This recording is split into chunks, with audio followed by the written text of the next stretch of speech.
জুলাই গণ অভ্যুত্থানের সময় রামপুরাতে যে হত্যাকাণ্ড হয়েছিল সেই হত্যাকাণ্ডের বিচার চলছিল দীর্ঘদিন। সেই বিচারের পর রায় হয়েছে। এই রায়ে আন্তর্জাতিক অপরাধ ট্রাইব্যুনাল ৩ জনের ফাঁসি দিয়েছে। ফাঁসির মধ্যে একজন আসামি হচ্ছেন সেই সময়কার ঢাকা মহানগর পুলিশের কমিশনার হাবিবুর রহমান।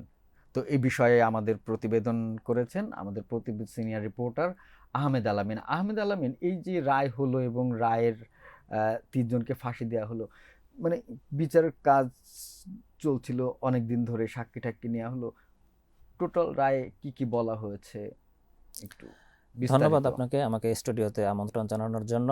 আজকে যে মামলাটির রায় হয়েছে সেটি একটি আলোচিত একটি মামলা, জুলাই গণ অভ্যুত্থানের সময়কার একটি মামলা। এই মামলার ঘটনাস্থল হয়েছে রামপুরা এবং তার আশপাশের এলাকায়। সেখানে তিনজন আসামির ফাঁসি হয়েছে এবং একজনের যাবজ্জীবন এবং একজন যিনি মানে কারাগারে আটক রয়েছেন তার ২০ বছর কারাদণ্ড হয়েছে। এখানে তৎকালীন ডিএমপি কমিশনার হাবিবুর রহমান সহ অন্য ৩ জন যারা পুলিশ কর্মকর্তা ছিলেন তাদের বিরুদ্ধে সুপিরিয়র কমন রেসপন্সিবিলিটি বলা হয়, মানে ঊর্ধ্বতন কর্তৃপক্ষ হিসেবে দায়। আদেশে হ্যাঁ, সেই দায় তাদের বিরুদ্ধে মানে প্রমাণিত হয়েছে। আদালত রায়ের পর্যবেক্ষণে বলেছেন যে তারা দায়িত্বজ্ঞানহীন কাজ করেছেন, দায়িত্বহীন কাজ করেছেন। আচ্ছা, ঊর্ধ্বতন এই টোটাল এই মামলায় আসামি কতজন? আসামি ৫ জন। মোট আসামি ৫ জন। হ্যাঁ, এর মধ্যে ৪ জন পলাতক, ১ জন কাস্টডিতে আছেন। কাস্টডিতে কে আছেন? চঞ্চল চন্দ্র সরকার। উনি কে? উনি হচ্ছেন এএসআই, রামপুরা পুলিশ ফাঁড়ির এএসআই ছিলেন আচ্ছা, আচ্ছা। ঘটনার সময়। আর অন্য যারা ৪ জনই পলাতক? হ্যাঁ, তারা পলাতক সবাই। আচ্ছা, আচ্ছা। তো এখন মানে আজকের রায়ে কতজন মারা গেছিল ওই ঘটনায়? কখন মারা গেছিল? একটু যদি আমাদের একটু ২০২৪ সালের ১৯শে জুলাই সেখানে ২ জন মারা গেছেন ভিন্ন ভিন্ন ঘটনাস্থলে, মানে রামপুরা এলাকায় ২ জন মারা গেছেন।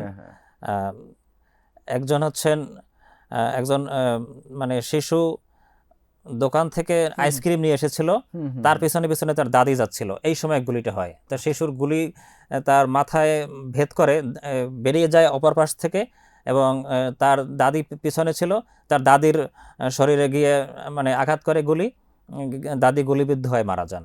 এই দাদি এবং আর একজন হচ্ছেন অন্য একজন আসামি নাহিদ হোসেন। মানে ভিন্ন ভিন্ন ঘটনাস্থলে ২ জন মারা যায়। আর অন্য আরেকজন তিনি হচ্ছেন মানে আমির হোসেন। তিনি পুলিশের ভয়ে একটি ভবনের কার্নিশ ঝুলে ছিলেন, সেখানে গিয়েও পুলিশ তাকে গুলি করেছে। এই গুলি করার অপরাধে আসামি চঞ্চলকে ২০ বছরের সাজা দেওয়া হয়েছে। মানে গুলি করার দায়ে? জি। এখানে আসামি মারা যায়, মানে ভিকটিম মারা যায়নি, তিনি আহত অবস্থায় বেঁচে আছেন।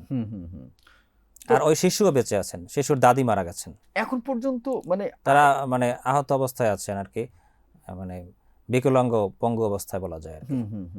মানে এখন পর্যন্ত গুরুত্বপূর্ণ কয়েকটা মামলা যদি বলেন যে কোনটা কোনটা হলো?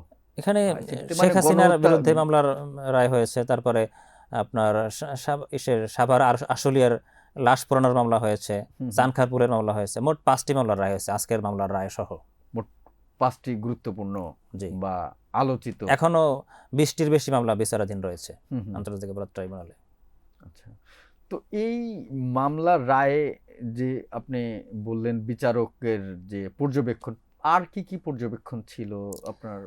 আজকে তো সংক্ষিপ্ত রায় ঘোষণা করা হয়েছে, এখানে মানে মূলত এই বিষয়টি উঠে এসেছে যে তারা দায়িত্বজ্ঞানহীন ভূমিকা পালন করেছেন।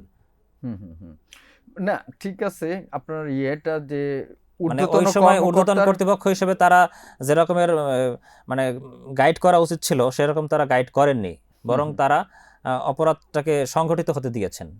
এই যে এসআই একজন, যার ২০ বছরের কারাদণ্ড হয়েছে, আপনি যেমনটা বলছিলেন, ওনার অপরাধ ছিল কি? ভবনে ঝুলন্ত অবস্থায় আমির হোসেনকে গুলি করা এবং তার বিরুদ্ধে সেই অপরাধ প্রমাণিত হয়েছে। তিনি স্বীকারোক্তি দিয়েছেন, আদালতে স্বীকারোক্তি দিয়েছেন যে ক্লোজ ডিস্টেন্সের থেকে ঝুলন্ত অবস্থায় একজন আত্মরক্ষার জন্য মানে পালিয়ে বাঁচার চেষ্টা করেছিলেন, তাকে গুলি করেছেন এএসআই চঞ্চল চন্দ্র সরকার।